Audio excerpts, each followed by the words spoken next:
kita orang nak makan dekat Richie-Amo. Selalunya Richie-Amo ni kita beli kopi atau pastries atau kek kan. Tapi kali ni sebabkan perjalanan balik kampung kita orang ada jam, kita orang singgah dekat Bandar Seri Jempol. Nak try makan tengah hari dia sebab dah lapar. Jam dia panjang sangat sebab ada construction. So ni yang kami order. Saya order ais americano, no sugar, husband, caramel macchiato. Kita ada juga order strawberry shortcake dan ni adalah ayam goreng sambal hijau dengan jasmine rice. So, husband tadi dia dah sarapan, saya belum. Saya satu kita orang ada satu je makanan. Lagi pun saya rasa saya tak boleh habis ni nasi ni semua. Okey, sambal hijau dia sedap ya, ada rasa macam sambal pingit tapi lebih pedas. Ayam goreng ni ayam dara, so isi dia taklah kering sangat walaupun bahagian dada.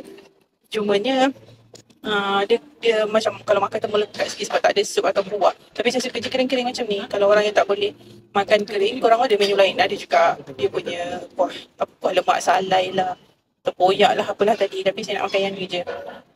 Tapi hari ni tak ada sayur. Tak apalah. Nanti balik rumah nanti buat sayur puas. Tapi saya terpaksa kena makan ubat. Satu hari kena makan juga. Kalau tak nanti lari dah schedule.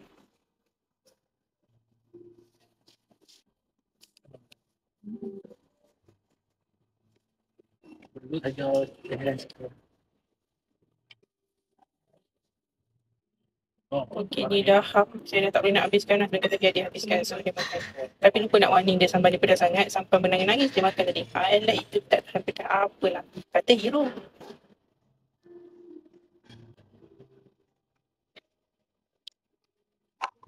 Saya suka ais americano dia tak terlampau kuat kopinya, tak acidic sangat sebab saya gastrik sebenarnya tak boleh juga makan kopi yang kuat-kuat ni. So yang ni just nice je, dia punya kopi tak strong. So sebabkan pedas, kita nak wash down dengan, orang wash down dengan air kan, kita orang wash down dengan kek. Ni strawberry shortcake. Nak rasa-rasa je tak habis pun ni, satu ni. Lagipun strawberry shortcake ni agak light, dia tak heavy dengan cream. Just nice lah untuk hilangkan rasa pedas-pedas kat bibir tu. Strawberry shortcake dia memang sedap. Rasa strawberry tu strong. Maksudnya bukan sekadar guna preserved strawberry. They use the real strawberries. You can tell the different. Bau pun bau wangi strawberry.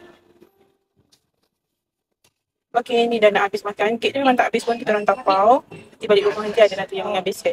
Memang tak boleh habis. Sekarang ni pun memang makan tu nak rasa-rasa je. Bukan nak makan sampai dia nyampur.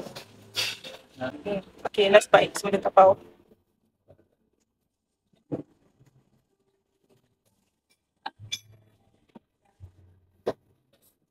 Dan bye.